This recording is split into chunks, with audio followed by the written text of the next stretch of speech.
Nerdcore could rise up. It could get elevated. Nerdcore could rise up. It could get elevated. We're family. Nerdcore I gotta used get to be deeper. just another word. That's what she said. We're family. Wait, what? No, wait. We're family? Well, I don't. What are you doing?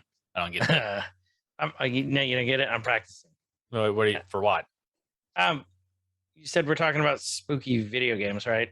On this episode, and I was playing the new Fast and the Furious game, and it's frightening.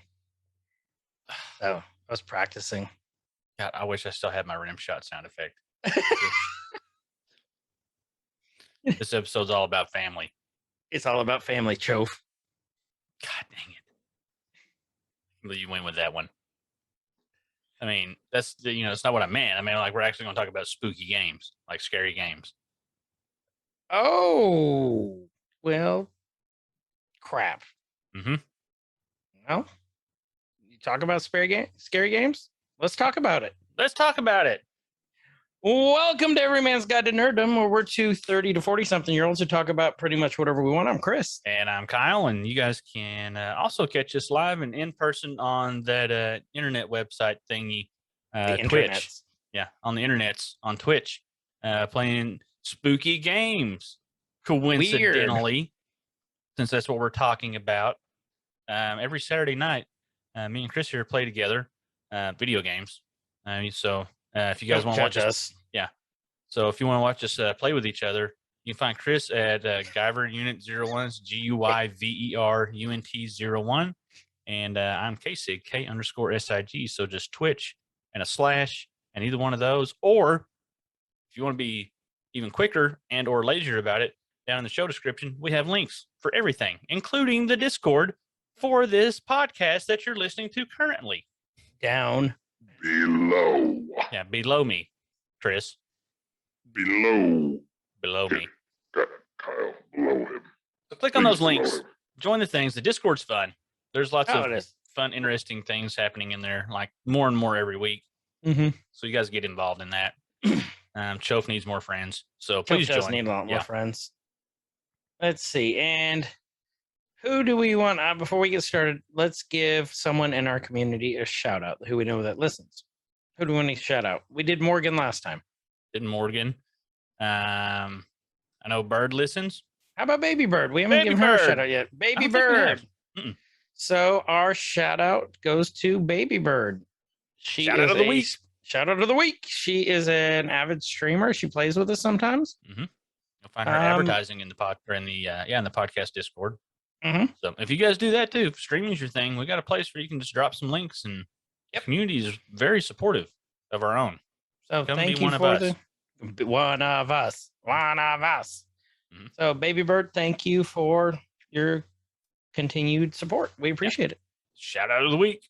Shout out of the week brought Shit. to you by K-Sig's potato chips. They're only soggy at the bottom. I had two. I had two, and I was stuffed. And if you guys didn't know, we crack each other up. We do. Even if you guys don't think we're funny, we think we're funny. We're our own biggest fans. That's all that We really matters. are. But we We love you really guys are. to listen to. We Let's do love it. you. Mhm. Ha cha cha cha. We love you. So we're talking about spooky games. Spooky games. Why are we talking about spooky games? This is because It's October. it's October, or as we called it, Spooktober. A whole month of Spooktober. spooky. And our first episode was what, Kyle? We interviewed a husband and wife paranormal team, Bearded King and his Mhm. wife. and Asha. Mrs. Mhm. They were great. It was fun. It was a lot of fun. Mhm. If you all haven't listened to that, go listen to that episode. I had so much fun doing that one. Way more fun than the Weird Al one. I mean, I'm just Oh, anyone had more fun than that. I mean, especially when we found out that he did vagina monologues and that Yep. song about vaginas. no. Weird Al was a great time too. Bearded and Wifey were that was a detour from some of the stuff that we normally do, which is great because that's what we're wanting to do, is explore all these different, facets of nerdom and things that people may not consider traditionally nerdy. That's weird now. We have nerd traditionalists. That feels almost like an oxymoron within itself. Is it? No. Nerdicinalists? Nerdicinalists? Sounds like some medicine. It's a suppository. Ah, well, that makes sense. Yeah, that's why it's painful. But yeah, that was a really fun one. So if you guys haven't listened to that, go back and listen to it. We're making a full playlist of just what I call it, Spooktober on YouTube. So if you guys are watching, you can catch it on there. If you guys are listening, then you're just going to find it on your own. But it'll be, probably the last one or the one before this one. Yep. So maybe there's only 2. Yeah, somewhere in there, you guys will find it. This is paranormal. But we are gonna bombard you all a little bit too with extra episodes because we're so far behind on What If. We haven't recorded, so we're going back to the twice a week schedule where I'm releasing just to get caught up. Yep. Or at least an episode or 2 behind, so we'll be fine. Yeah. But so spooky games. Spooky you did games. A lot of research on this. You did. You did. You did. I didn't research. The research on the spooky games. I didn't do anything. I went back and cleaned up the flow a little bit, but I added like 3 things. Like, did I do this? Because I had a lot on there that was repeat. Well, okay. Originally, there was like 4 pages of stuff to cover, but that's just because you copied and pasted the same thing 18 times. Yeah. Without realizing. But there was some stuff on here that I didn't realize and that I didn't even know. And we talked about this a little bit pre-show, and you guys can discuss it in the Discord in the link below. Join that. Join the discussion. What's going to constitute a horror game? What you think? Because I think everybody's version, well, not everybody's, but I think there's a few different camps. And I think there's probably more people that would just be like, oh, that's not a horror game. Then they're like, this is my type of horror game. I think there's some stuff that would fall in and out. But this is a very, I don't want to say chronological. I guess we're going to kind of go chronological. We're not going to be able to hit every horror game franchise. No, but we're gonna hit the early stuff and the beginnings. That's the whole point of this episode. Is like the beginnings, what constitutes it, and like Kyle was saying, I kind of want to explore that for a minute. Like, there's a game that you and I played, which you consider a horror game, and it's classified as a horror game. I don't think it's a horror game. That we currently play? The Forest. That was the furry. No, the first. Invention. The Forest. No, the Forest. I think as a single player game, it feels more like a horror game than a survival game. Well, see, and like I said, to me, it's more survival than anything else. I know there was like natives and stuff in there, but to me, it wasn't really a horror game. And this is where the arguments come in. Yeah, here we go. I think, actually, let me fluff up my neck beard for this. He is a good fluffer. But no, the single player side does feel more horror when you're doing the multiplayer. Like, that's all I think. I don't know if you've ever done this, just the story. I just can on multiplayer, but just the story and playing it alone is a hell of a lot scarier. Okay. I'll give it that. It's give and take. Because multiplayer, it was just mostly like Harry demolishing, like building stuff, and then me going and setting his house on fire. Which happened a lot. But there's some stuff when you get down into the depths of the game, and then the lore of the game is actually pretty spooky. When you find out what's actually going on, and then you really find out what's actually going on, and you get deeper into it. I think you have your jump scare games, you have your creepy games, you have your games that, from the ambiance of the game itself is spooky. Ambiance. That's a fancy word of the week. But yeah, we'll get to those. I'm really curious to hit on where you kicked everything off here, because there's a couple of things here that I had no idea about. And we're going to talk about a lot of games that we haven't played also. Because we're not that fucking old. or thorough. But We're thorough. there's thorough. some games here. So if you guys, there's something that we're going to hit on. I know we talked about it pre-show. There's some games that I know of that I remember wanting to play when I was younger that I never got to touch, and now I would like to go back and find a way to play those some way or form. But if you guys have played any of these that we bring up, talk about it in the chats. So in the chats, Chris was able to trace back scary game. So we're not talking just horror, really. I mean, because in the title we said scary games, spooky games, not horrors. Yeah, horror games, which is the thing that you found earlier when you're looking for that other game. Mm-hmm. Oh, fuck. And now it's in my algorithm. Now it's in the algorithm. Now you're just going to have anime boobs all in your search history. He was telling me to look for this game called Redfall. Redfalls? Redfall, one word. Redfall. You put a space in and threw an extra No, word and in. then I put it all together, and it's not on Steam, apparently. Well, that's not my fault. And I'm like, what game? And I showed him the screen. He goes, yeah, that's not it. And now it's in your algorithm. Oh, good. Good. Because you liked Red Falls, you might like Yeah. Big Fate Anime Girl Boobs 7. 7. Which is an improvement over 6. Graphics got better. I didn't even like the first 5, I just kept buying them. but I had to. I'm a completist. So what'd you have listed as the first scary game from your, I know, endless hours of research that you did? Chris put so much research into this. I did a lot. You did. So it was from Sega, which I didn't realize Sega was around back in the 70s.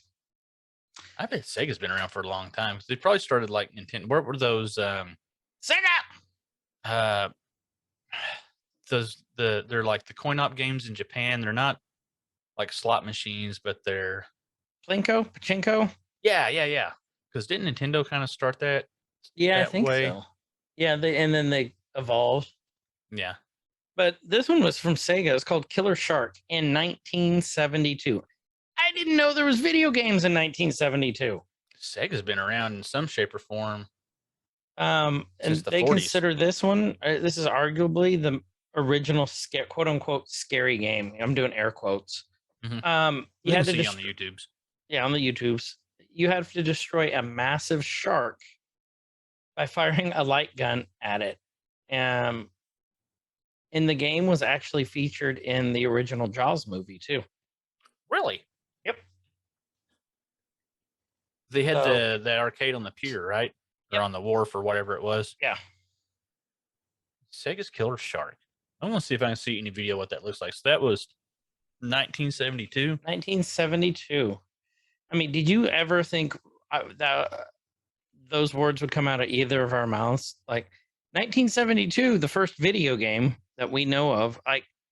Now I kind of want to research if there was one before then, because this is considered the original scary game. So I kind of see some of the inner workings of it. Yeah, so it was just very simple. Huh. It's kind of cool. Yeah, very. You can actually see the little laser puke off the light gun. Isn't it kind of cool? But it's from 72. Yeah. This looks pretty. If I was a kid in 1972 and I saw this, I would dump so many quarters into it. I just think it's kind of cool. Full color. Well, there's a blue screen and there's like a fish. I guess that's a shark. So it's by our today's standards, not scary. No. From I would argue 1972, by 1980s horror movie scary. boom standards, it's not scary. No. And then I mean it's so 1972, and then our next breakthrough, I'll let you go over this one, was 10 years later. Yeah, 10 years later. So in 82, Atari released the 2600 gaming console. Mhm. So this was this the first cartridge system? I think this was the first actual cartridge-based system, like one of the first home systems that wasn't quote unquote a computer. Like, was it before the Commodore? Yeah. Okay. But the games, they were limited by the technology of the time. At the time, the technology seemed awesome. This is before my time. You were probably already in 5th grade when this came out. This was before me. Can't argue. Yeah. So the games weren't great. The cover art was amazing. You go back and look at some of that old cover art, It's great. Yeah. Like I would love to have some of it framed, even the stuff that I've never played that looks cool, which would seem very poser-ish of me. But you know what? Fuck them, because it would look cool on my wall. But that's what they did. They would, give things an amazing cover. And so there was a game called Haunted House that came out for the Atari that, let's look at the cover of this. It's pretty epic. So it's Atari 2600. The cover art was amazing. Like, that is creepy. It almost looks like, you've seen like the old D&D manuals. Mm-hmm. Like, Yeah, it's looks like like that that. style of art, kind of. Well, you know what else it reminds me of? Like the old, remember when you used to be in like the grocery stores, like the Albertsons, the Safeways, those when you were like with your parents? We had a harps Okay, go well on. you had a Harpos and an IGA. and an IGA. But you know what I mean? You'd be walking and mom would be shopping and it's like, I don't want to look at damn meat. I'm gonna go to the video section and look at that stuff. Oh, And I you'd know look where at the you're going. Yeah. covers and you'd go and you knew you're young, you knew you're not supposed to be watching horror movies. Mhm. So you'd go walk through the horror movie section and look at the covers. This reminds me of the cover of The Rainbow and the Snake. The Rainbow and the Snake. I think Okay. I think that's the name. Let's see. Serpent? It might be The Serpent and the Snake. The Serpent and the Rainbow? That might be it. That came out in 88. But if you look at the cover, yeah, that was it. Kind of, I mean, not really, but just that style. Just that like, style, yeah. yeah. Like you pass that and then you'd see like this guy. And if you look at the cover of the haunted house, La see the eyes. serpiente y el arco iris. I found the not English version. good. I'm the director of. Okay, here's a different version. Okay, yeah. But it Wes reminds me Craven of, did that. it reminds me of a lot of those kind of movies. I'm gonna have to watch that movie now because that's a Wes Craven movie that I haven't seen. It's actually kind of good for being as old as it is. There's some good old ones, but the game itself. So we were talking about what game were we talking about? Haunted House. Haunted House. Yeah, the game blew ass. Like you go back, that's one of those things. The Atari games didn't age well. There's some games that aged pretty well. That's why I can't see spending $600 on that new Atari system. That's getting ready to come out. No, it's out. Oh, it's out. It's out, but you can play modern games on it. Like they're developing modern stuff, but it's the retro thing. Yeah, because it's made out of full wood too, like the old systems. That'll dissipate heat really well. Yeah, I see no fire hazard there. no, none at all. But if you ever played any of the old Atari games, there's some that are, I would say, worth going back and playing just for the nostalgia of it. Yeah, but I think they lack the replayability of what Nintendo did within the next couple of years. A lot of those old Nintendo games still have a lot of replayability because Nintendo stuff is known for good stories, even then. But the game Haunted House, it was considered to be like the very first survival horror title because you're a player, the game, you're icon, because you're thinking you're looking top down, flat 2D. Was it 8 colors at most? Did you have 8 colors on that? Was it 8-bit? Okay, maybe. I don't even know if it was 8. Represented by, like, it might have been 4. A set of eyes, and you had to wander around this house in the dark collecting items, constantly bumped into stuff. And so, like you said here, it's not exactly like, Resident Evil, Silent Hill realm, but you got to crawl before you walk. This type of game set the groundwork for the survival horror games that we love to play now. And so after that, I'm nodding my head. In agreement. An agreement. The visual works great for the podcast. I just thought about that. I'm nodding my head. What'd you say? What did we go after that? So now we're in 1983. 1 year later. Wait, hold on. 1 year later. 1 year later. Buy war bonds. Support the effort. Support the effort. So in 83, Wizards Video Games, defunct company now, released a game based off of John Carpenter's Halloween. So was this our first movie-based game? I think it might have been. movie-based horror game. Well, I mean, It might be the first movie-based game. was this well? Oh no, no, no. E.T. E.T. Yeah.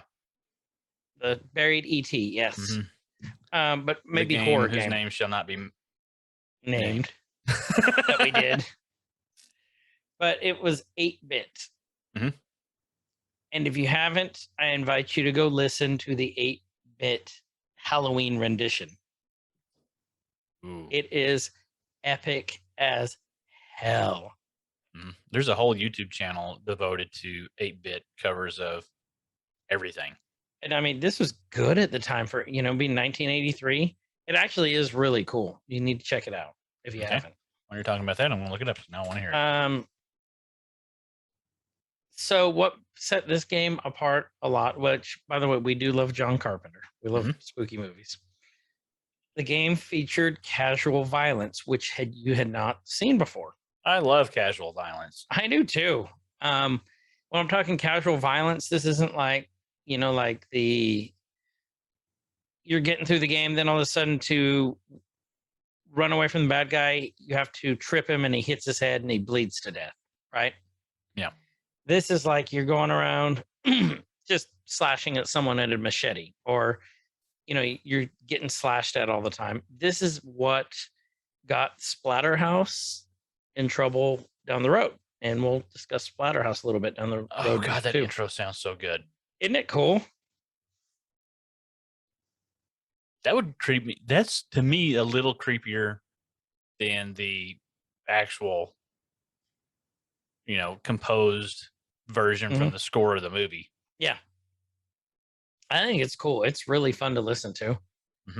So what else was unique in this game? The deaths were sudden and they were brutal. Go look up some point. If you guys are listening to this, go look it up on YouTube. I mean, it's tame by today's standards, but yeah, 1980, what I say, 3. It was brutal. It was brutal. You didn't see that kind of stuff. No, but it had to start somewhere. Yep, I had to start somewhere. And so after we have Halloween, a year later, we have another movie tie-in spooky game. I know we keep saying horror games. I got to get off of that and go back to spooky games and spooky themed games. That's going to encompass a lot more, and it'll keep people from just breaking us over the coals. That's not a horror game. It's a spooky game or spooky influenced game. And it's just 1984's Ghostbusters. Came out on the Commodore and designed by David Crane, who also did Pitfall. Great game. And A Boy and His Blob. So I played Pitfall. I don't think I ever played A Boy and His Blob. Boy and His Blob was on Nintendo. This boy had this blob, and you'd give him different flavored jelly beans, and he turned into different items to help you get past places and levels. So, like, let's say, like the grape one could turn him into like a trampoline. Okay. Or the tangerine would turn him into jelly bean would turn him into an umbrella. Or one would turn him into a card jack to get you to higher places. Like, it was a fun game. It was like help you with a flat tire. That's really specific and That's convenient. really specific. And the right I wish it was. But it was no, I mean that was the game, and they re-released it on Xbox. Oh, I remember you talking about that. Yeah, actually, when you come over next week, I'll show it to you. I think I got it. But it was re-released. It was a fun game. It was a really fun game. So if you're watching the YouTubes, that's the cover behind me for the Commodore 64 as the Ghostbusters. It's a good cover. It's really sweet, and the game was fun as hell. See, I never had a Commodore. I never did either. When did you play? I played one later in life. Oh, okay. So As now life progressed. I was the first one on my block to get a Nintendo. I had a buddy down the street that had the Atari. Yep. But I was the first one with a Nintendo. I was an early Nintendo adopter. I had cousins that had Ataris, and then I got the Nintendo, and then my buddies got the Nintendos, and that's when we got into the game swapping. And I'll trade you this game for the weekend, and we'd get in trouble for bringing them to school to trade. And yeah, And it was a Good whole old thing. days. So yeah, but it was a great game. Ghostbusters. So looks like we got in the following year we got 2 games. One for a home release, one for an arcade release. And that's the big difference too. And I think the arcade release here we have Ghosts and Goblins released for arcades. Excuse me, released to the arcades, and is kind of credited somewhat for revitalizing the video game industry, the arcade side of it. It was dwindling for about a year there. Got Yeah, it stagnant. was starting to kind of taper off a little bit. This was before Nintendo really took off and like super saved everything. This kept enough life going, I think. And you know, Layla is one of the most addictive and fun entries into the quote unquote golden age of games. I'm not going to argue that phrase. I would say from 83 to like 91 was a great golden age. Yeah. Great time for video games. They had all that shit on the Nintendo that was so much fun. Mm-hmm. And like, you know, Nintendo was just cranking them out left and right too. So Commodore had some good stuff though. I mean, you got another one coming up on the list here that I also didn't know until pre-show that this was a thing, and you had me go back and listen to it. Also in 85 there was Friday the 13th game released, the Commodore 64. And so This Chris is first not- pointed out to me like the theme song was what? Teddy Bear's Picnic, which is one of my favorite songs. Yeah, but that in that type of game setting is creepy. Is creepy. Creepy. I mean, you know, in 85, so when that came out, so 2-year-old me would have been creeped out by that. But they also used, I just wonder if they were using a lot of what's the word I'm looking for? Common, the free to use songs. Public domain. Public domain songs. Thank you. Because Old MacDonald Had a Farm was in that game too. Because after you pointed this out to me, I was going through all the songs in the game. Mhm. There's Old MacDonald Had a Farm. There was like the Wedding March was in that game on the soundtrack. I guess you would call it. I guess it would be the soundtrack. And it just seems like we need music. Let's grab whatever we can grab from public domain, and Yeah. we're going to run with it. But here's the difference too. This Friday the 13th is not to be confused with the one on Nintendo. This one was infinitely better. Believe it or not. So I guess you played this one as well? Yep, I played this one. Hmm. The whole point of this one was to unnerve you. That's why they did the songs they did in like this 8-bit and just kind of creepy. Yeah. The whole thing was just about keeping you unnerved. Like if you go look at it, like the intro, you can go watch gameplay. Like Brian Bone was one of the characters, and Stuart Palmer. Stuart Palmer looks like Janet Reno. Hold on here. I'll share my screen with you so you can see it. I'm pulling them up right now. But yeah, look at the characters. Friday the 13th. Amanda Characters. Baxter had a weird placed head compared to the rest of her body. Jerry King was Bob Ross.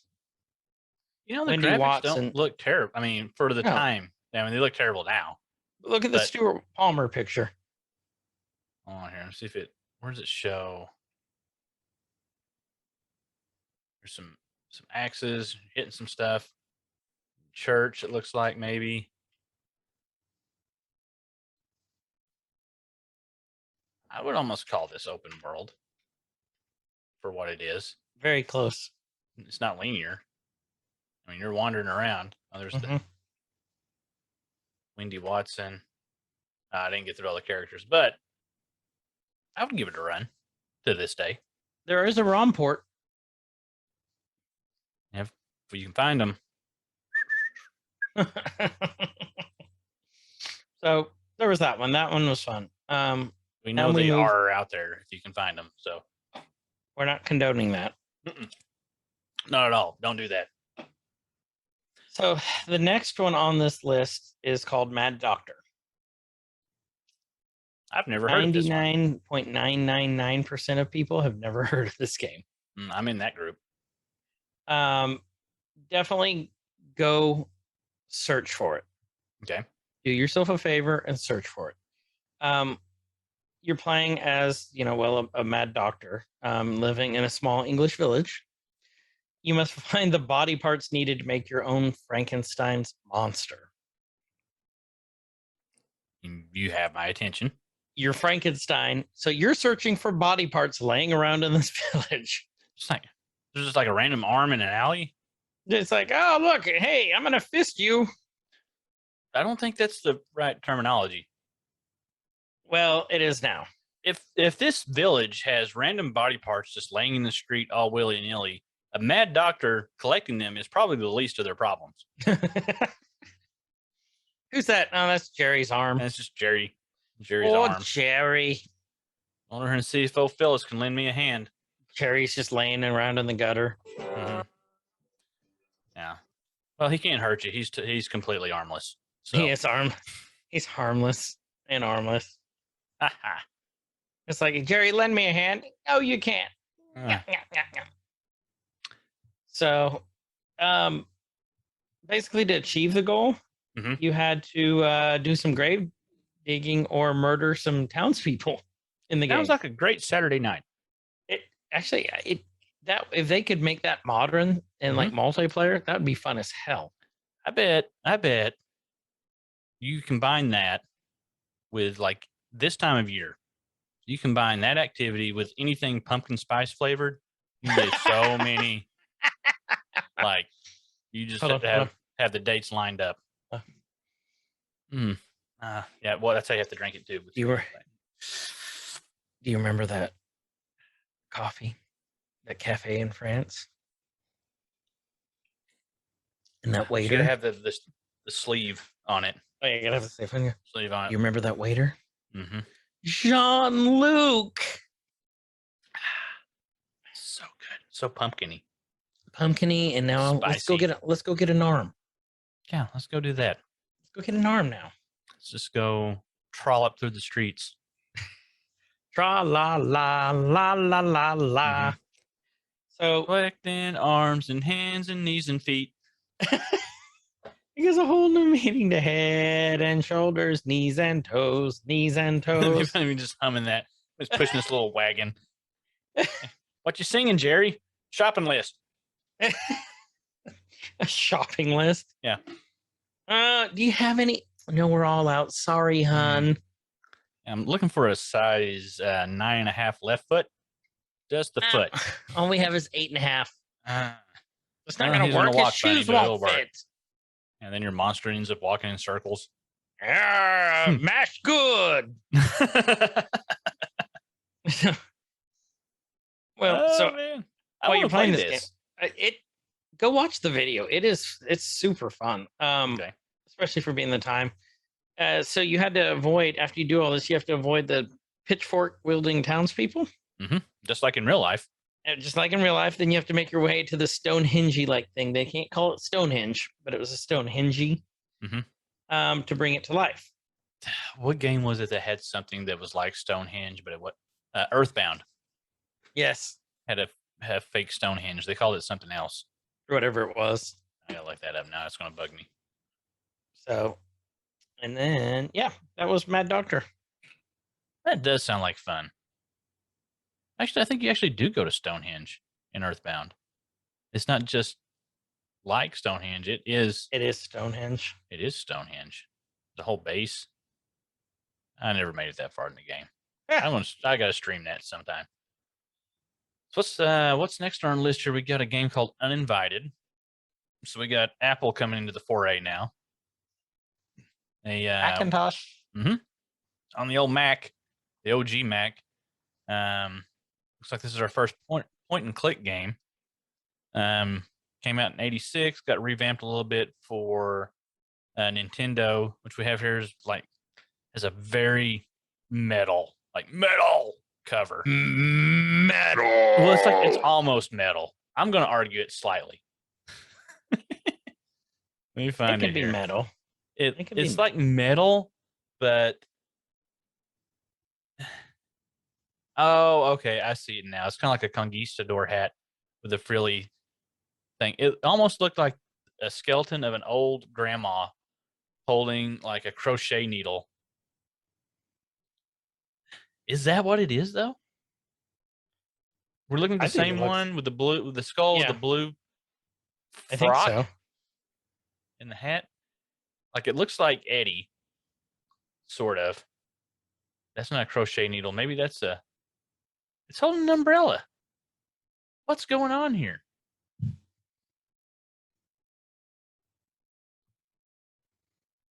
See? What's going on? Kind of with this? cool though, isn't it? It is cool looking. Yeah. So that's got to be a lady Lady. skeleton. That's cool.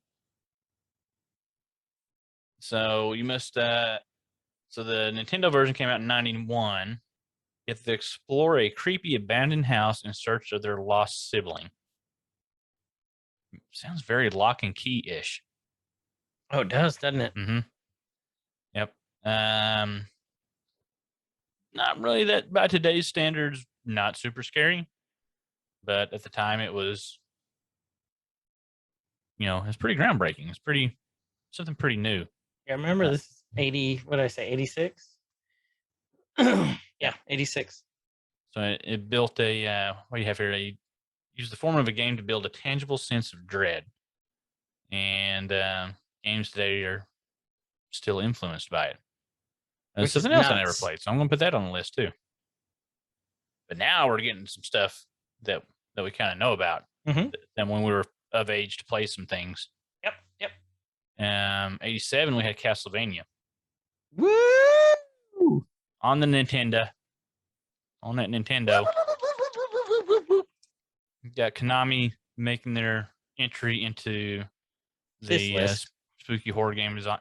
So Castlevania is a game that I've started playing several, like more times than I could count. I've never beat it. I've watched It's hard. streamers- It's It was hard hard. as shit. I've watched, speed runs of it. I've watched no damage runs of it. Mhm.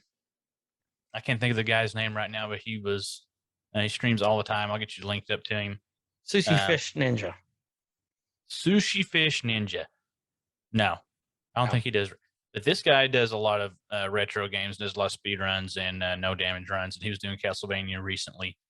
Just it was a fun game. It was frustrating as all hell, but it was really fun. And that's one that I'll always go back to that I'll probably never, ever, ever beat. And it had several entries past, like there's Castlevania Castlevania's been- Symphony of the Night, Castlevania 3, Castlevania Lord of Shadows. Mhm. They spawned an anime off of it, which was really good on Yep. Netflix. Really, really bloody. Mm-hmm. Parents, do not let your children watch Castlevania on Netflix, by the way. There was they released an arcade light gun shooter in 2009, Castlevania the Arcade. So the last entry of the game played that. of it, actually, Castlevania Vampire Killer 86. Is that when we have this out? Mhm. 87. Close 87. enough. 87 was Simon's Quest, and then you had a lot of spin-offs of 2. You had the Game Boy versions of it. You had Castlevania on 64. The latest entry was 2014. Lords of Shadow. So that was a kind of a spin-off because you had Castlevania Lords of Shadow in 2010. And then you had, spin-offs of that. Last one, Castlevania Lords of Shadow 2. So yeah, they're still going strong. Or they were as of, 7 years ago. Yep. So after that, we have in 87, in October of 87, very important to note because this is when it came out. LucasArts released Maniac Mansion. This is LucasArts just cranking out games at this time. And these are some of my favorite games. Very distinctive art style in the games. Like they all look different, but you can all tell they came from LucasArts. Like, let's see. At the time, it would have been like Full Throttle, Grim Fandango, Maniac Mansion, Day the Tentacle. There was, I believe, The Dig. The Dig was one of them too, because I remember that being in the pack. Yeah, 'cause they released those games throughout the late 80s to mid to late 90s. It's Mhm. probably about a 10-year span. They're Yep. kicking games out that are all really cool. They're still fun. They're on. They're all for free with Xbox Game Pass. Mhm. Every last one of them. And they're all remastered too. Yep. Yep. 4K remasters. They look great too. Yeah. But Maniac Mansion, it was way, way ahead of its time. It was a point and click, but why audiences loved it so much, why gamers loved it, was because it was number one, funny as hell. Mhm. They had great dialogue. Like one of them, you'd be walking through the house and then you'd see like Dr. Fred walk through, like going, "Where did I leave that finger at? Oh, yes, in the refrigerator next to the ham." And like you'd have Ed, his son, you'd have Nurse Edna. They'd just be walking through the house, they'd catch you. What else was great about it was how versatile it was too, because you had different characters. There was Bernard, he was the smart math guy, just the nerd. I think it was Blade or Blaze, I can't remember. She was a female rocker. They had Dave, who's like a hero. You had a guy who was like, like a surfer guy. All these characters had different specialties. Mhm. And how you use them in combination is how the game would play out. There was multiple endings to the game, as well as multiple game plays through the game, depending on who you used and who got captured and everything else. So this is one of the first games to do the multiple endings. Like, Yep. Not just like good, bad ending, but like multiple endings and multiple storylines depending on what you did as you went through the game. Which is awesome. And And you guys can tell, I think Chris has played this a few times. Oh, I love this game. It is so good. They did a really shitty port of it to the Nintendo Yeah. in 1990. We won't talk about that. It was better on computer. But then they had this tremendous yet forgotten, which I didn't forget about it. I loved this show. It was a TV series. It was on for 3 seasons called Maniac Mansion. And it had a lot of SCTV alumni. SCTV is where we got Bob and Doug McKenzie. Okay. That's where John Candy got his start. Eugene Levy, as well as Joe Flattery was Dr. Fred Edison. And Eugene Levy, who he's the executive producer, and he started in one episode as a meta version of himself. Oh, that's cool. Joe Flattery, do you know who he is? I feel like I should. I Jackass. really feel it. Huh? Jackass. Hey, Happy, why don't you hit the ball, Jackass? Really? That's Joe Flattery. Really?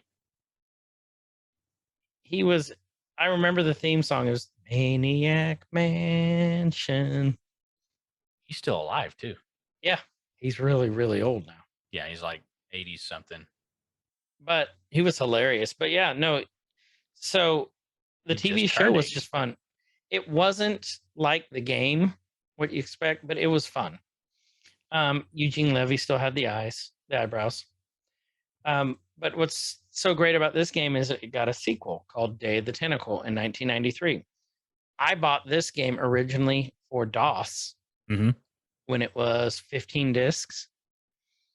And then I bought it when it came out on Windows 3.1, I think, or 3.11. This is the pre-Steam days. It was the youngins. pre-Steam day, and then that's when it had. I was excited because we had a DVD drive or CD drive, which a lot of my friends didn't have.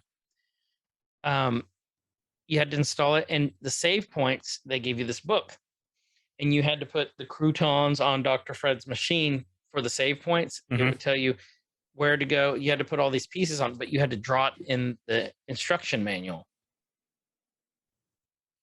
Okay. So So you're it's drawing like a save code, but different. Yeah, Like it's a like the unique old spin on a save code. like Mega Man, like where you had Yeah. to write down the codes. This was like that, except you had to draw croutons and other stuff on there Okay. on the book. I lost my fucking book. Oh. I couldn't play it anymore. Then they redid it as a 95 with speech. Uh-huh. I think it was Windows 95, and it actually had speech, and it was so great. Then they redid it a couple years back, and in HD 4K, and you can still flip flop in between it being the 16-bit graphics. I want you to stream that a little bit. Yeah, and that was one of the first games I ever streamed. Yeah. Because I love that. I go back and I play that at least once a year because it's just funny as hell. One of the achievements in Day of the Tentacle is ring the front desk bell 100 times. See, this is where we got to the conversation where I thought you'd like Stanley Parable. So It's just the same like that. type of humor, totally different graphic presentation, game presentation, very, very similar humor. I So, think you'd like it. So I'm probably gonna have to end up playing it. Yeah. Like one of the things in there is you try and I'm gonna ruin it. Most of you will never play it, but it is so much fun. Like the game is hilarious and it's just fun. Once you start playing it, you can't stop. Bernard is back from the original Maniac Mansion game, and one of the missions is, or one of the little quests is, you have to kick the old lady down the stairs on her chair because you're trying to put a videotape in to record something where she's on the monitor in the security system. And Bernard looks at you and goes, sometimes to save the world, you have to kick a few old ladies down the stairs. Mm-hmm. Good advice for life in general, actually. Yeah. Kick an old lady down the stairs. Hey, ma'am, how old are you? Oh, you're only 59. That's too young for me. Yeah. 20 years ago, I would said you're old and I would kick your ass down the stairs. But not anymore. Now it's now, like, you're not that old. You single? You So, see, yeah, you can tell this is one of Chris's favorite games. Like I said, it's one of the first ones he streamed. I remember watching him stream. I remember the game. I think you would like this game. I think I would too. You should stream it sometime. It's fun. It's just a lot of fun. And the kids, so my 4-year-old, soon to be 5-year-old, loves this game. She likes watching it, and she likes controlling and making him walk around. So, I just thought of a new pickup line for you. What's that? DTM. Put that in one of your profiles. DTM? Down to Metamucil. I probably need to get back on some Metamucil sometime. At least, on some type of regular schedule of taking. So, I'm going to get Kyle Metamucil of the month for his birthday. Yeah. One of them loot boxes. That's right. Next game. So the next game, I was excited to talk about this game, and this is one I want to go play. But there's this game is way more influential than I think anybody knows, because nobody knows about this game at all. Came out in 1989. I didn't know about it until Kyle told me about it. I didn't know about it. Well, there's a story behind how we found out about this. It was a whole rabbit hole thing one night. So in 1989, Nintendo released a game called Sweet Home. Okay, so Sweet Home was based on a movie by the same name. They were released around the same time. Let's see. So the game came out in 89. The movie also came out in 89. The movie, I believe, was also... So the game was developed and produced by Capcom. And I believe Capcom had some money tied up in the movie as well. So they're loosely based on each other. We came across this game, or I came across this game after we were playing an indie horror game called, was it Home Sweet Home? Mm-hmm. And Home so Sweet that Home. one was was that from a developer in Taiwan? Yep. I believe. Okay.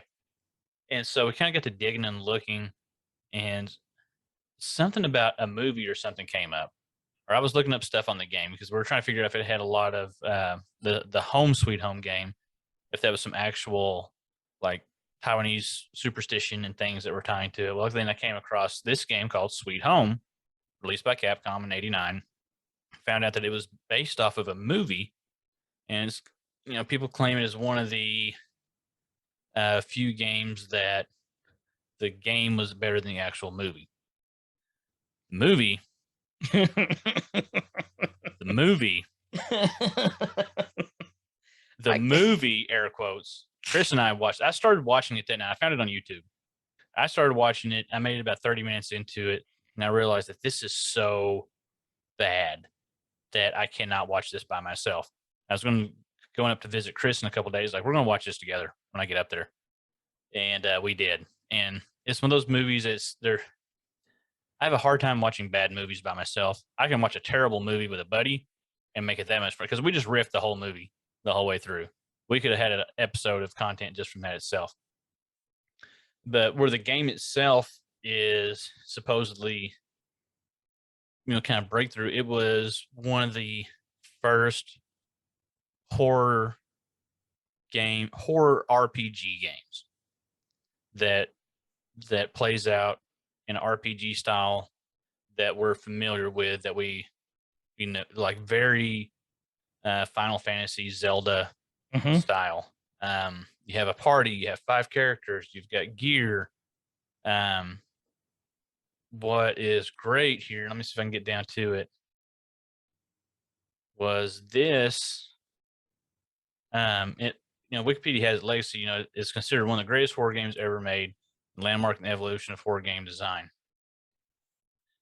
This game served as the main inspiration for a game Capcom released a few years later called Resident Evil, which arguably defined survival horror genre as a franchise.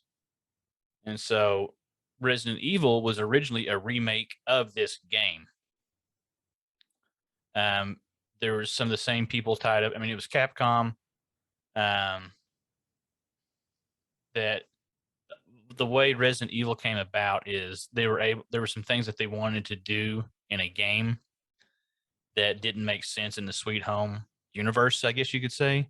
And so then you had an IP change and it becomes Resident Evil. So this little game right here, and I have it as my background for you guys to watch on YouTube. I want to go back and play this. There's a lot of mechanics in this game that carried over and were refined in the Resident Evil series that became staples in the survival horror genres, from switching characters to certain type of gear to how levels are laid out. Even though Sweet Home is a top-down 2D RPG style game, they were able to take a lot of those elements and carry those over into the Resident Evil series. And it has a really sweet cover. Did you see this cover art, Chris? Yes. So if you can see, like right here, kind of below my hand where I'm pointing. So you see the face. The one with that looks like almost like it's in a 4. Yeah, like kind of in a 4. There's an eyeball. You see the other eyeball. It looks like it should belong to the face that you can see the nose in the middle. If you look really close, you see how it doesn't quite line up. Oh, it doesn't, does it? So that's another face, right? That's 2 faces. It looks like it should be the original face. You have 2 faces there. And so as I was reading through, it's like, okay, well, we got the one face here, but that's the other creepy face. Found out that's actually Mephisto making an appeance. Oh, fuck you. This isn't even a Marvel thing. He showed up in Sweet Home. And like he's everywhere. God bless it. This wasn't even a Marvel one. Mm-mm. Oh. It's like the Spanish Inquisition. Nobody suspected it. I was looking up while you were talking. I was looking up some video on Sweet Home. The game or the movie? Yeah, the game. The game actually looks like it's a lot of fun. Well, the game looks like a lot of fun. It looks very Final Fantasy style. Well, I'm seeing. Okay, so I'm looking like now. Final Fantasy 1, 2, 3, 4, 5. So the more I'm looking at that face behind you, to your right, looks like 3 faces. Like you see the nose going up on one, like it's the side, very 80s. Then one in the middle, then one that looks like almost a nose again. Yeah. You set me up for something? No, I'm being dead serious. I'm Look, very it looks like distrusting something. after I got you. Like after you fucked with me, now you're just trying to double back on me really fast. I don't know if I trust you, sir. You are a tricker. If I was going to trick you, I'd just ask you, you got prom me? You go prom me.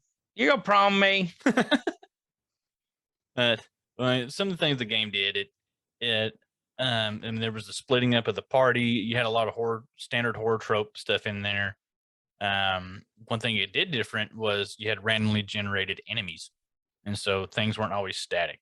It had multiple endings. There was puzzles, and so all that stuff set the. We're talking about a lot of games that, at the time, or going back and looking at them now, they may not be great. This actually does look great, but they set the groundwork for the stuff that we love to play now. All these came together into a mixing pot to make the survival horror genre, which is, I think, still booming. It had its ups and downs, but I think it's taking back off now because we got new Resident Evils. Yeah, and those things coming out. I went up a year too far because that was in '89. Oh, What happened in '88? 88 was Splatterhouse Splatterhouse. by Namco. Mm-hmm. Splatterhouse, it was Gonzo, pure Gonzo. Like there's some chickens and blue guys flying around. And basically, like the chicken fuckers, yeah. Gonzo in terms of like the horror genre, Gonzo, like the bloody definition. It was so bloody at the time that I remember this, just people outraged by it. I mean, go look up the cover. Oh, I mean, I remember the cover. Was it on Nintendo or Sega though? It was on Sega, I believe. Or did it get a couple of releases?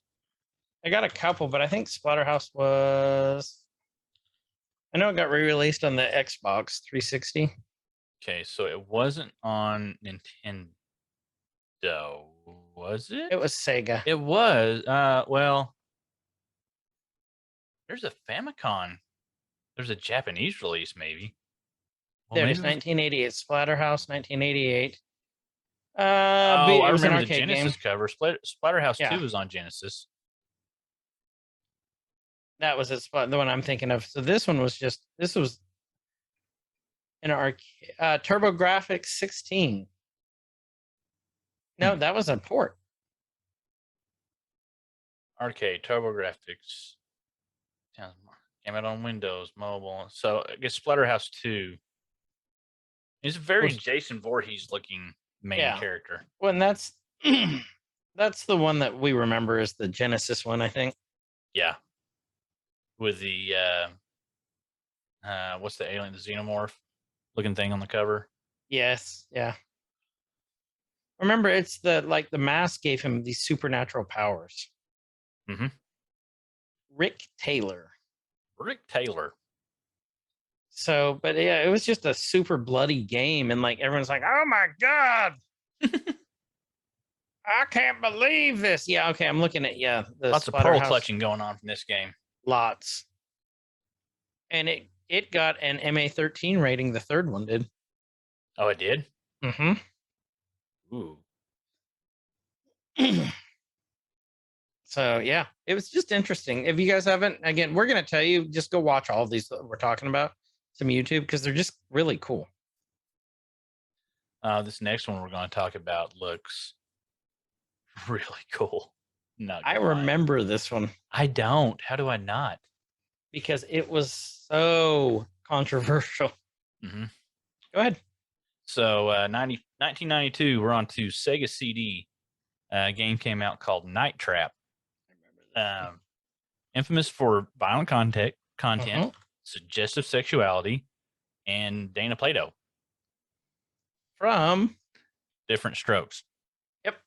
So this game featured, it was an early FMV style game, full motion video style game, where you look at some of the scenes, like there's actual video, because they could do that. There's like a CD, like you had a little bit more content.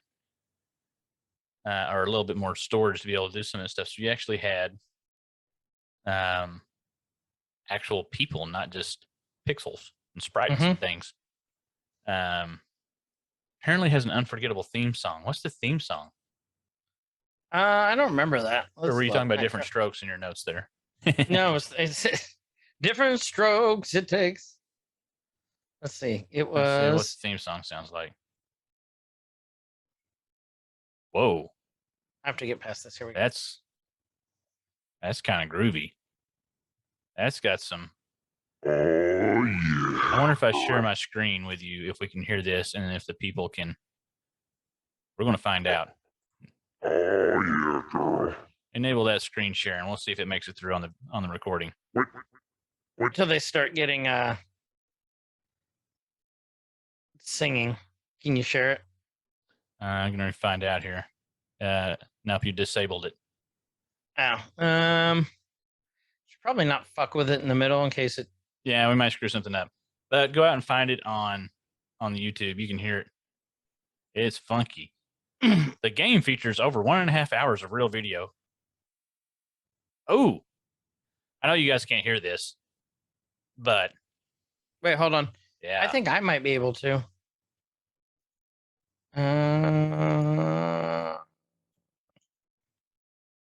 like that song is groovy. Yep. I can share it. Hold on. All right. If I can hear it, then we'll be able to hear it on the recording. All right. Let's find out. Oh, make that full screen. The video. In your browser there.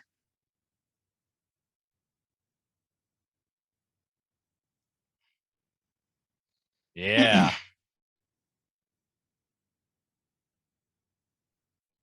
Night Trap. God, I hope they can hear this. If not, we're gonna look so stupid. Oh my God, I need this as a ringtone.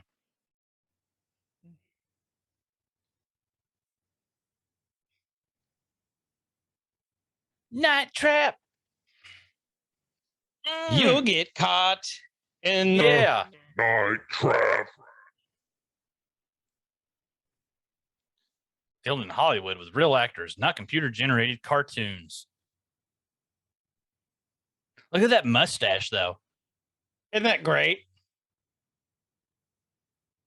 I can't wait to go back and see if it catches this audio. God, I hope it does. Mature, realistic violence. Listen to the sax. The sax on my phone. I love sexy sax. Oh, listen to her go. Mm. Hold on.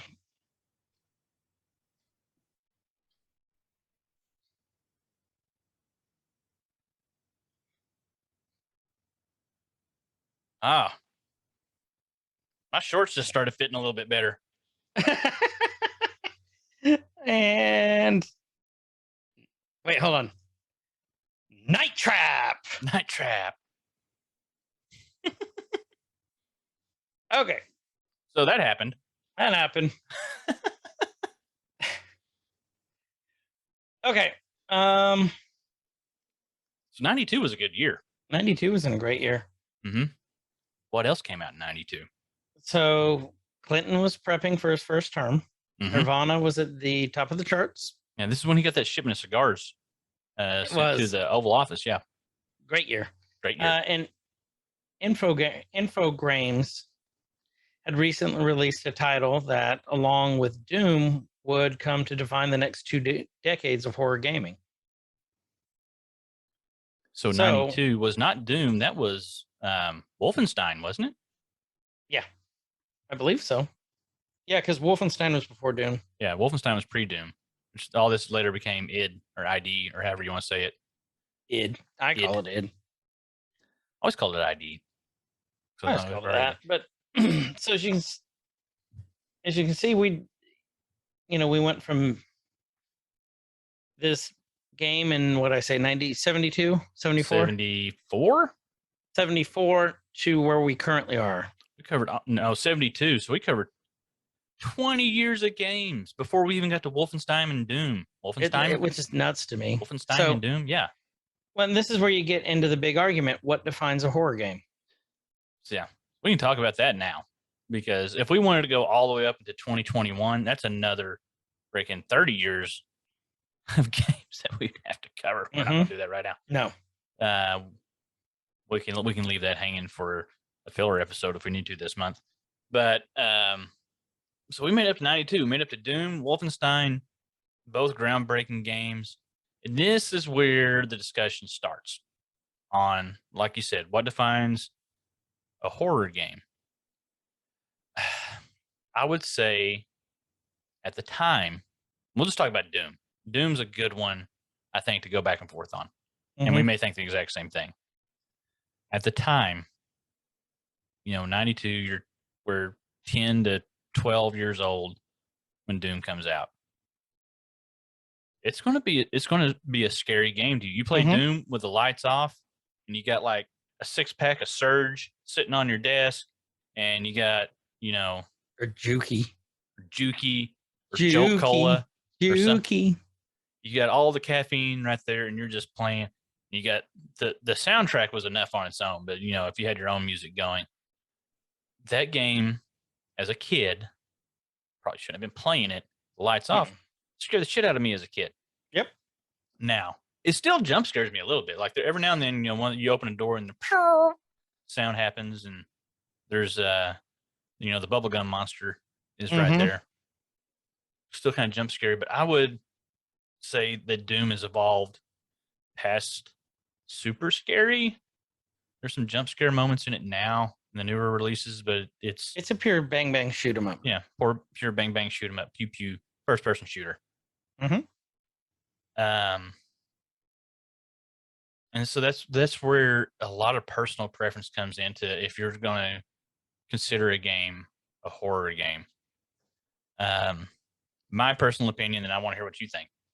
My personal opinion, for something to be called a horror game, it needs to feel, to me, like this could be made into a big budget or low budget horror movie, or it could feel like that type of movie inspired the game. Like if I was going to sit down and watch somebody play it, then I could be scared. Yep. Not necessarily me being scared, and then you get the environment, the ambient, and all that other stuff that we get into. I think shooter games with horror elements, if not done right, you just have a shooter game. Yeah. Something that really comes to mind is Dead Space, that has the same feel as a first-person shooter game. But I will argue that Dead Space is a horror game until they put me in the ground. I agree. So your thoughts? I agree with what you said. I think what a horror game should be to me is something that makes your heart race while you're watching it. You can feel, you can, at that point you can hear your heartbeat. Yeah. Like that game I suggested to you earlier. Your heart was probably racing. That's the one you found, not the game itself. You found the wrong game, but. No, the blood was racing to other parts of my body. My wiener.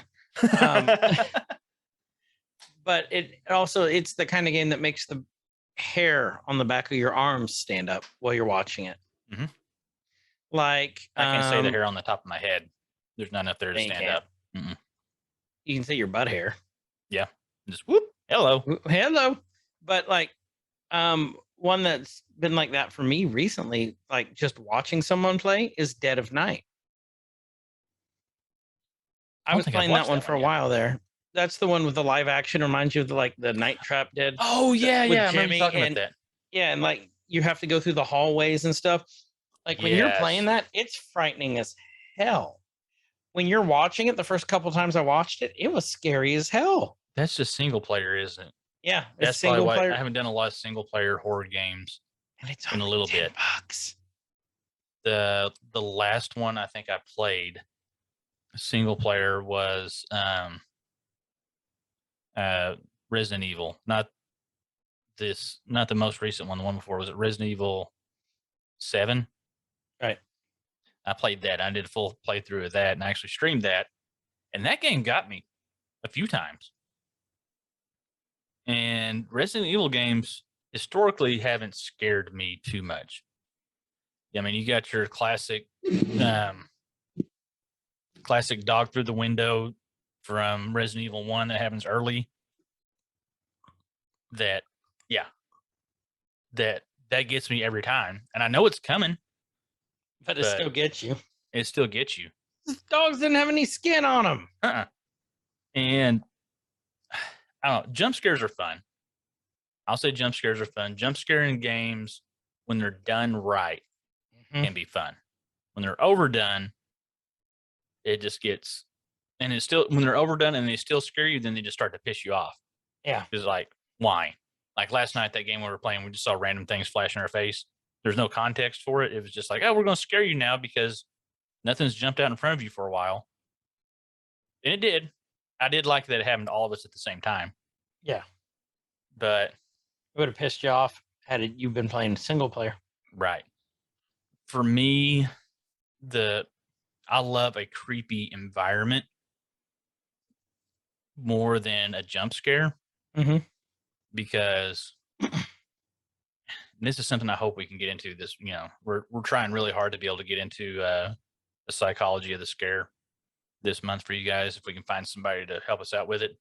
But if not, still that we're going to talk about a little bit here. Like, I like jump scares are fun to a point, but a good creepy atmosphere game, like, let's see, what would be a good one? There was a Silent Hill game where you were in an apartment and you could like look through the hole in the wall. Mm-hmm. I can't remember which Silent Hill one it was, but you kind of phase back and forth with these worlds. But there was the bunny, the pink-headed bunny, and you would randomly see it. You could look through this hole behind a picture in the wall to the apartment next to you. And the moment that bunny like noticed you still sticks with me to this day. It was so creepy. And it wasn't a jump scare. Really? It wasn't this big. It was just this little brief moment that was so eerie. That's the stuff I like.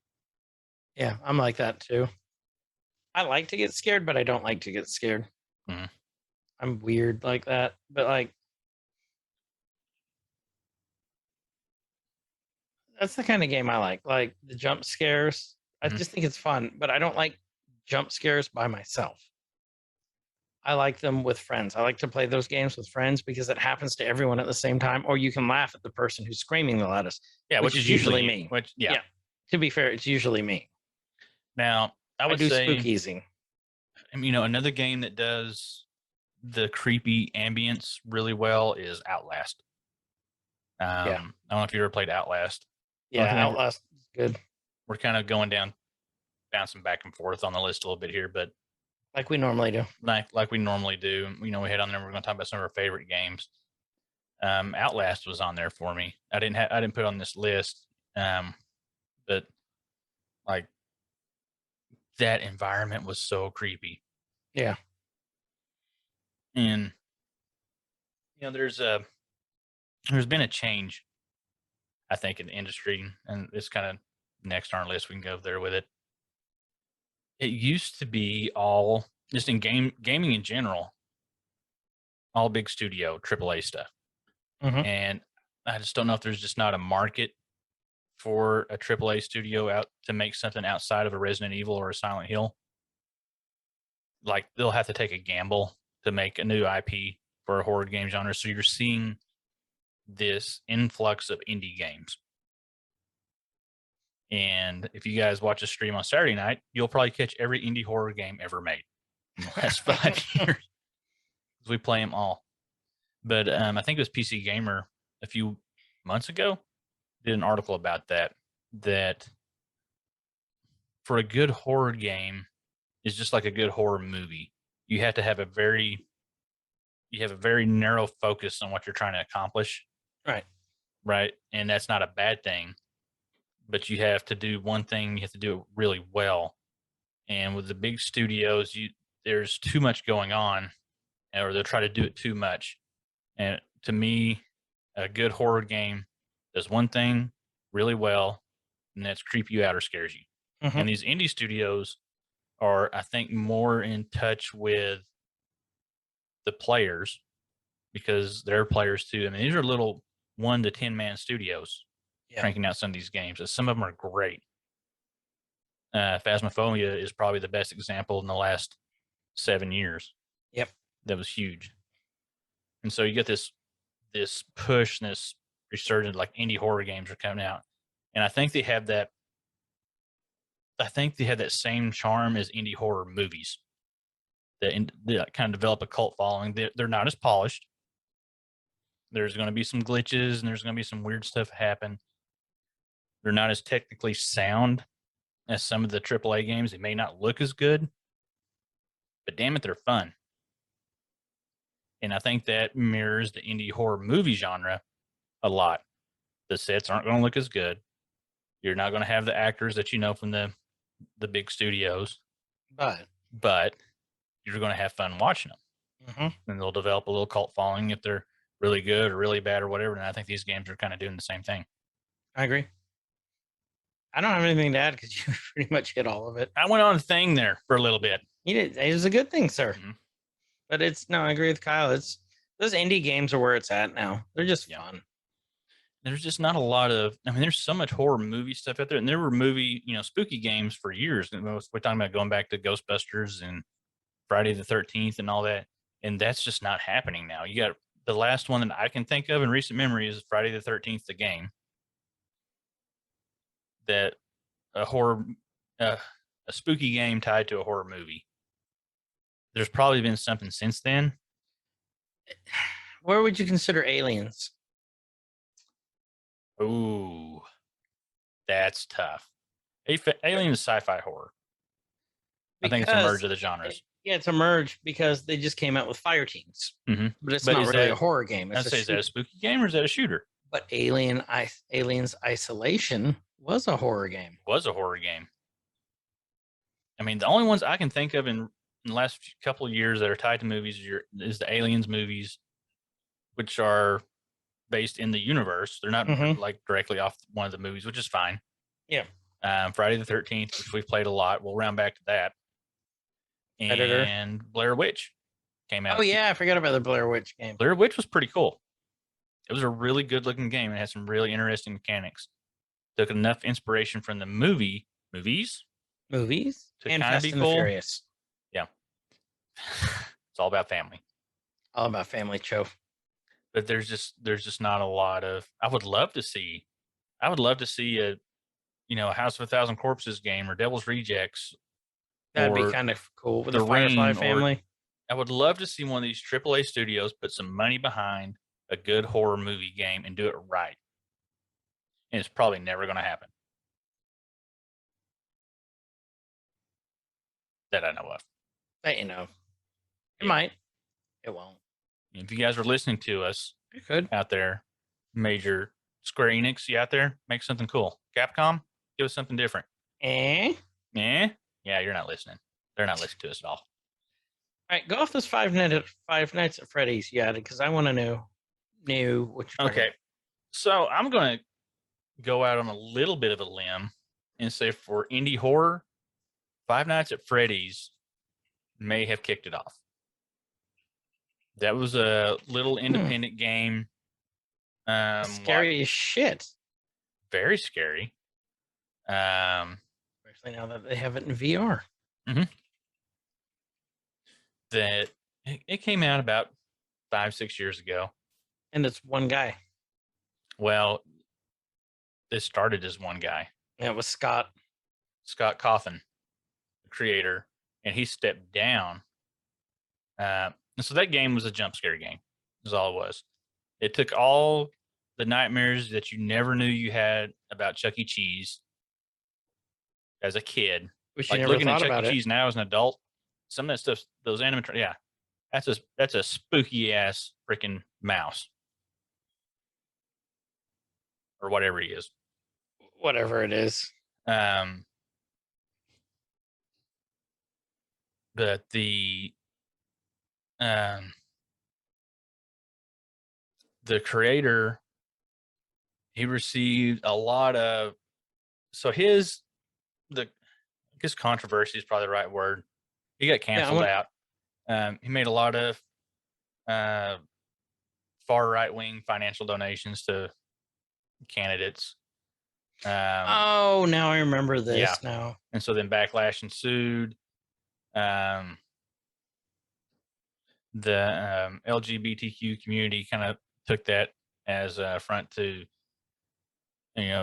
against them in a way, and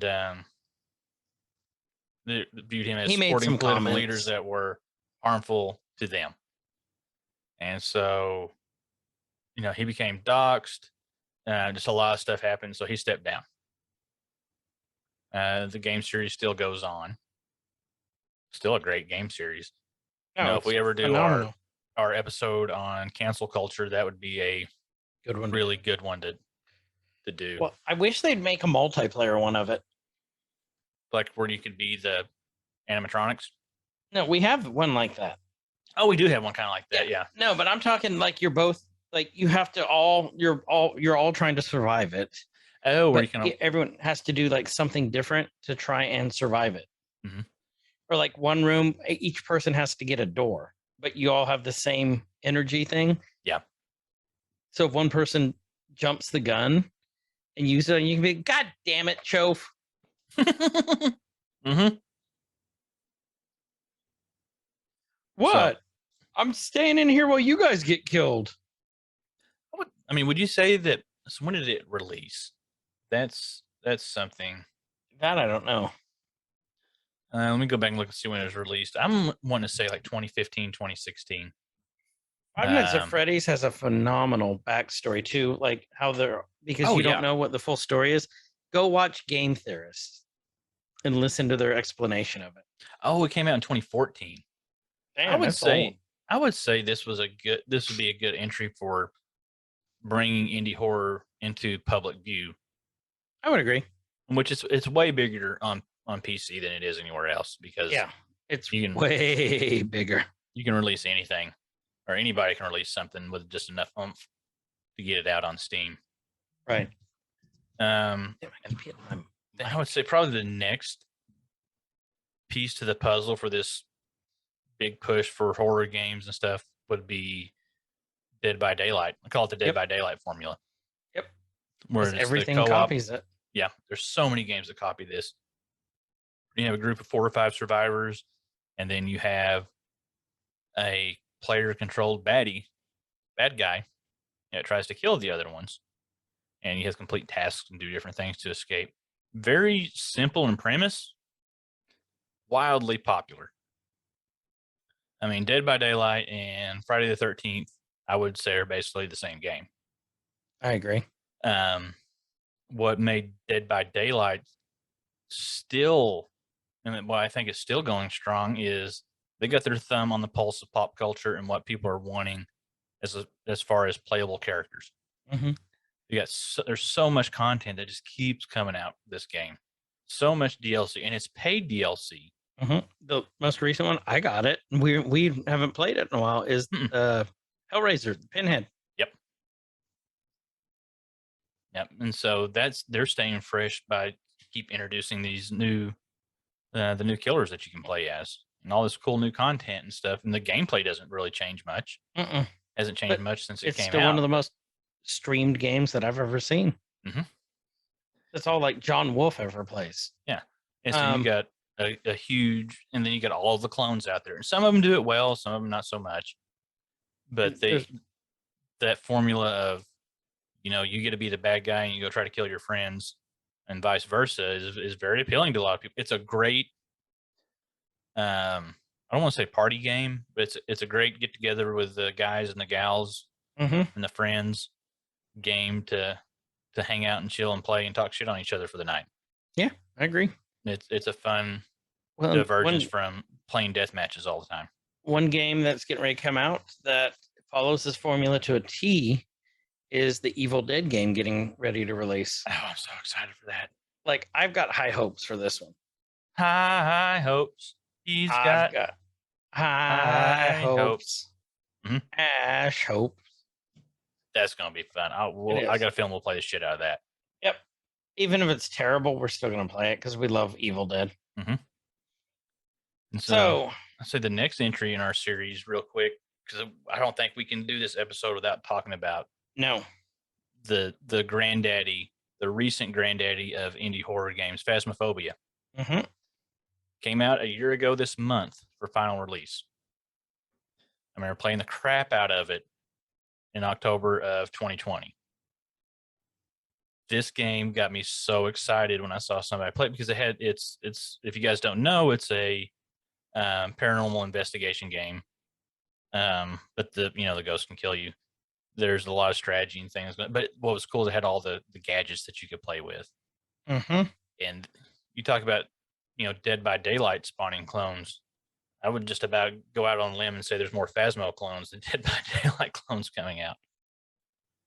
Some done really well, some not so much. Some trying to jump on the bandwagon, but Phasmo definitely kicked indie horror in the butt and got it and kept it alive and kept it going. It was such a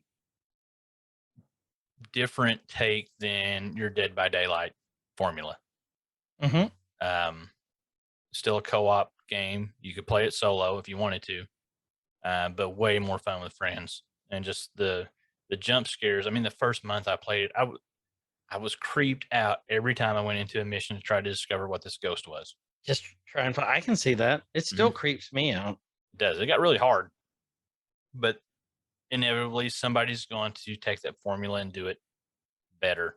And there's some games that are getting really close to doing it better. I think they're on the right path. They're taking what people wanted in Phasmo and they're implementing it. So, you know, what's great about these indie horror games is you can rack up a pretty good collection and kill a lot of time for not a whole lot of money. Not a whole lot of money at all. It's cheap and it's fun. It's fun to play with your friends. So, you know, That's you can a get lot those of games pretty cheap. I mean, I hit my kind of talked over, you know, just ran a quick run through of my favorite games that I could just think of the top of my head in the spooky horror category, which was Resident Evil Code Veronica. One of the first. Yeah. One of the first Resident Evil games I ever played. I think I beat it. I think it might be the only Resident Evil game besides 7 that I actually beat. Fear, the Fear series, particularly Fear 3, because it was co-op. You like your Fear series. I liked Fear. Dead Space, we've talked about Dead Space. We've talked about Phasmo. And probably the creepiest game that I ever played wasn't even a game. It was PT. Came out on PlayStation 4. What is it? So PT stood for Playable Trailer. It was supposed to be PT turned into Death Stranding. Okay. PT was supposed to be the playable trailer for the new Silent Hill. Okay. And it was just a little short. You could run through it in about 30 minutes. Okay. It's some of the creepiest shit I've ever experienced in my life in a game. Like, I got goosebumps just thinking about playing that. Really? And then Kojima and all that kind of had their falling out. Silent Hill didn't happen. Then he got with Benicio and they made, or not Benicio, what's his name? What's Del Toro? It's Benicio? Or no. not? Guillermo. And then they made Death Stranding. Okay. Mm-hmm. And they've got a good track record. Yeah. So, if I remember right, the end of PT, if you figured out how to do the ending, and some of it was audio, like you actually had to talk into your mic for the final thing to unlock, and it took people a while to figure that out. Then you saw Norman Reedus at the end of it. Okay. Because he was supposed to be in the new Silent Hill, then they pulled that whole project and it became Death Stranding. Okay. But then since that got canceled, it got pulled off the PlayStation Store where you couldn't re-download it. If you still had it and still had it installed, to this day, you could still play it. My dumbass uninstalled it before all this happened, and I don't know, which I don't have my PlayStation anymore anyway. I don't know how to get it back, but I'm sure there's a way to play it somewhere. I just haven't looked into it. But if I can find that in some shape or form, I'll tell you off. You can do off it. show because you need to play that. Okay, I want to play that now. Yeah, or at the very least, watch videos of it. Ooh, It's so it's one of those, huh? Mm-hmm. So, what are some of your personal faves? So I think you know this one, Lunch Lady. Mm-hmm. Just because it's just fun as shit. Yeah, and it's hard, and the jump scares get you. I love that one. I would say Dead of Night has worked its way up there because that one is it's fun. And I love those old video, like it had the feel of like late 80s, early 90s, mid 90s games. That's what I loved about it. Just nostalgic. And it's just a really well done game too. On I'm looking through my Steam library here too. The other stuff we played lately, Phasmo. I've really enjoyed Phasmo. Yeah. I'm terrible at Phasmo. I fucking die all the time in Phasmo, but I like it. And it scares me. And that's the thing. I like to be scared, but I hate to be scared at the same time. I love you getting scared. I know that's you the love me highlight of getting my Saturday scared. nights. Because I scream at everything. Yeah. I'm going back and I'm going to make a super cut of you being scared. I could probably I've got probably at least 30 minutes of footage of you getting scared. I can put that to music. Mm-hmm.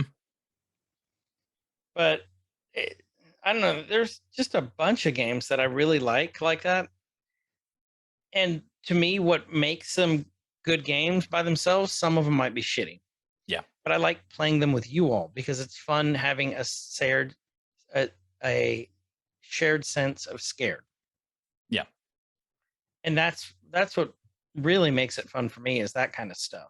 Well, I've said it several times that playing a shitty co-op game with some of your best friends, laughing, cutting up, is one of the best experiences you'll ever have. Even if it's, as long as the game's playable. Like if it's unplayable from bugs or whatever, that sucks. But if it's playable and buggy, but the bugs are funny, unintentionally funny, like, you know, the developer didn't mean for it to happen, but some funny crap happens, like how you clip through walls or, you know, you die in the most random ways possible. And you get your buddies there to experience it with you or laugh at your friend when he gets scared and jumps up and sits on his nuts. It's great. Like, who does that? Choaf. Because he's not here to defend himself. But fucking Choaf. It's that's, you know, now I'm sitting here thinking of all these other great little indie type horror games. PlayStation had some for a while that were coming out that you could pick up and play, like Slender Man and stuff like that. But PC just has it right now, though. PC's where it's at. And they're, you know, if you guys are listening and you're thinking like, oh, you know, maybe I want to get into PC gaming, maybe not. Some of these games are super low spec games. I mean, and if you're not, if you're curious about it, hop in the Discord and somebody in there will talk you through it. You may just have a, you know, old Intel laptop with integrated graphics. Some of these games will run on that. I guarantee you it'll run on some of them. You don't have to drop hundreds and hundreds or thousands of dollars on some badass gaming rig to enjoy some of these. And we'll, you know, don't be scared of it. We'll help you through it. Oh, I'll tell you another one that's at the top of my list, and I will argue this with you. Okay. Bioshock. Oh, Bioshock is definitely falls in the horror genre. I do too. I mean, it is a FPS. Yeah, but it is a first-person shooter, but it is a horror game. Like the series is a horror series. Well, the first two, the third one, not so much. And then, what was the last one? Infinite. Infinite wasn't really horror, but the first two. Oh yeah, and that goes back to environment and ambiance and all that stuff that we talked about. That game was just, it had this creepy vibe all the way through it, just like Dead Space had this creepy vibe all the way through it, where it wasn't jump scares or whatever. It would be this noise that you'd hear way off in the distance, and you would hear what was it, Big Brother and Little Sister? Big Brother and Little Sisters. Yep. You would hear the chitter chatter of them going through the tubes and stuff, sometimes really far off or sometimes right beside you and you didn't see them. And that was enough to be creepy. It doesn't always have to be jump scares and demons and serial killers and stuff. It can be an underwater dystopian mecha driller midget women thing. Which we've seen videos on. But yeah, no, it's like I said, I would say Bioshock is up there for me. Bioshock's great. Bioshock is great. I encourage everybody, if you're just looking for a series to plow through and play and enjoy and you don't know what to do, Bioshock is always one of the first ones I recommend. Excuse me. Horror game or not, just in general, I recommend Bioshock over Skyrim, over Fallout. And I'm a huge Fallout guy. Yeah. I recommend Bioshock over all those, just to kick into and get into a series. And one I bought for really cheap that I've always wanted to play. It's a horror game called Franbo. Franbo. It's very cartoony, but it's a horror game. It's creepy. It's all about like illness, mental illness too. Okay. But go look it up on Steam real quick. Franbo, I've got it. It's on my list to play. It's just there's never any time. Are you just going through Markiplier's spooky game list and? No. You sure? I've been wanting to play Franbo for a long time. I just haven't Okay, played it. that's kind of your style. That Yeah. I can see it. Oh, that and then That's kind of that Maniac Mansion Day of the Tentacle gameplay style, not Mhm. not visual style. It's creepy-ish. it's very creepy. Mhm. Yeah, I mean, there's just like that one. That's been on my list to play, and I just think it looks like a lot of fun. I really want to get into the Silent Hill games. Like I said, I just played that one, and I can't remember the name of it. I'll find it right now. Yeah, Silent Hill is on the list, even though I hated them. I hated Silent Hill because they scared the shit out of me. So here's a good story. I remember Silent coming Hill home. 4: The Room. That's what it was. Oh, that one was freaky as shit. Yeah. No. I He's remember like, coming. no. No, I remember coming home from college, and one of my best friends at the time had just gotten Silent Hill 2. Robbie the Rabbit. That's who the bunny was.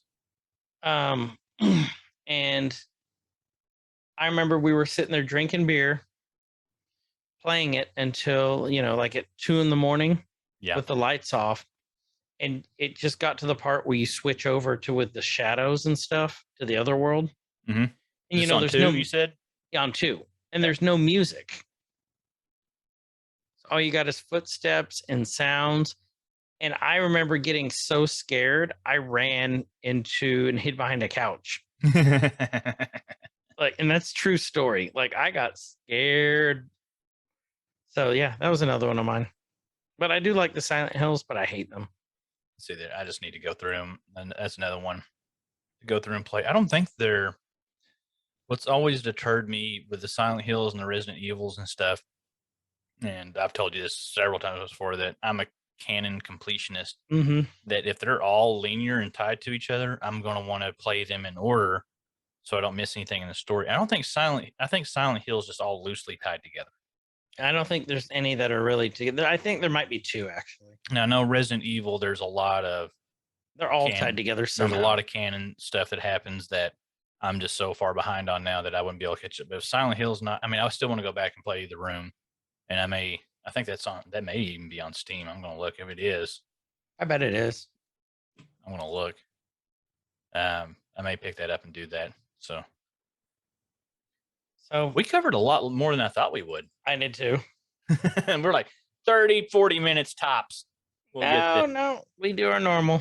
Yeah. Well, I mean, it was fun though. And we didn't even we got a little bit there towards the end. Right. So we haven't done this in a while. What are you watching or reading this week? I am watching Squid Game on Netflix. You like it? So far. And you said it was very it reminds me a lot of Battle Royale. Which is Battle Royale is awesome. Mm-hmm. I was trying to explain Battle Royale to somebody earlier today. It might have been Trevor. He said he had never seen it. And this was, Battle Royale was Korean too, I believe. Japanese. Oh, it was Japanese? Mm-hmm. Okay. But it's still like very similar style, but totally different. Squid Game is South Korean. Yeah. So we don't get a whole lot of North Korean movies here. No. But it has that same feel to me. But so far the story is really cool. I'm through episode 6. And without spoiling anything, episode 6 shook me. Really? Whew. That was, yeah. I've heard from numerous people like to watch it all the way through with an open mind that they didn't like how it ended. They're asking me like, how do you feel about the ending? And so I've got 3 episodes left. I may just plow through it tonight. Do that, and you need to watch that. Remember that Sweet Home that I was talking about? That's on Netflix too. Yeah. Oh, that's how we went into that, because we were trying to figure out if the game we were playing was tied to the TV show that you watched. which was tied to the movie. which was tied to the movie. Which they TV weren't. show was loosely tied to the movie, but was not tied to the game that we were playing. It was tied to the game that's in my background. Mhm. Confusing as hell. Follow that? Yep, you guys got that? Whoop, whoop, whoop, whoop, whoop. Good. What are you watching? We started Why the Last Man, Ooh, I do want to watch that. and I would So hate to far- be that guy. episode 1, Yorick, yeah, episode 1 followed the comics pretty well. Oh, it was based on a comic, wasn't it? Yeah. Was it It's a by- full run, or was it like just a short graphic novel? Or Oh no, it was a full run. okay, It was by Brian K. Vaughan, who did Runaways, okay, who they also made a TV show out of.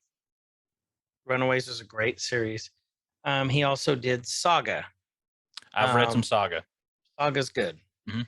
I didn't finish Saga because that's when I became really, really poor for a while there and couldn't afford comics. So I need to catch back up. But he did this, and why it's a great series, just so well written, and it doesn't go where you think it's gonna go. Started One that. man, planet full of women. I'm woo, woo, woo, woo, woo, woo. Death by Um, Snoo Snoo does not have. Death by Snoo Snoo. That's a lot of pressure to be. You're the telling guy. me. Yeah. Could you imagine? Like Even that one girl who would never give you the time would be giving you the time then. that whole like, now if you were the last man on earth, you're like, you know what? Here I Don't hit am. those words, ma'am. Because now I am.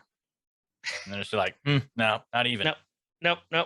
It's like, no, come on. Come on. No.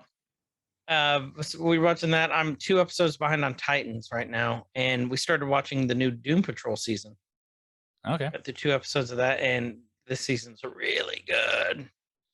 Squid Game is the only TV I've been able to watch in a week. So It's rough when you get older. it is when you get older and there's kids and things going on, and I'm trying to get back on a good streaming schedule again. I missed a bunch of days last month, vacation and just things. Everything else. Everything Like, else. We're gonna try and stream a little bit more during the week, but like we still got to record episodes. So Mhm. I like still gotta tomorrow edit we're some. recording another episode. So So, but that was What? fun. That was fun. You That was guys, a lot of if you're, like I said, if you're not in the Discord, I've mentioned this over and over and over again. Just click on the link below. If you don't have an account, create an account. Simple. It's easy. It's fun. Join it. Click the little react icon to the rules channel at the very beginning, showing that you agree to the rules, because we're technically a community Discord server, so we had to have some rules in place, and that's just showing Mhm. that you acknowledge those rules, and then you have full access to the rest of the chat or rest of the server to join in any conversation that you want to. Don't be a dick or we'll ban you. We haven't had to ban anybody yet, so don't be We the don't first have- one. anyone who's been a dick, like Yeah, everyone well, on the server is really cool. Don't be the first guy or gal or whatever. Don't Whatever you are. don't- whatever. Just don't do it. We've done pretty well so far, but it's so much fun in there. So please join that, get in the discussion, hang out with us on the weekends when we're streaming, and give us shit in real time. Also fun. Absolutely. Mm-hmm. Or follow us on all the socials down there. Chris is doing a great job putting stuff out there for us on that. So kudos So- there. So thank you, sir. Mhm. So follow us on the socials. I'm working at this and I need validation. Let us know we're pretty. Just let us know something. Mhm. We don't expect the pretty, but something. Yeah. So with that, this has been Every Man's Guide to Nerddom. I'm Chris. And I'm Kyle. And wherever you guys are, have a great evening, morning, afternoon, night, whatever it is. And please be good to each other. See ya. Nerd folk, rise up. It could get elevated. Nerd folk, rise up. It could get elevated. Nerdcore used to be just a made up word.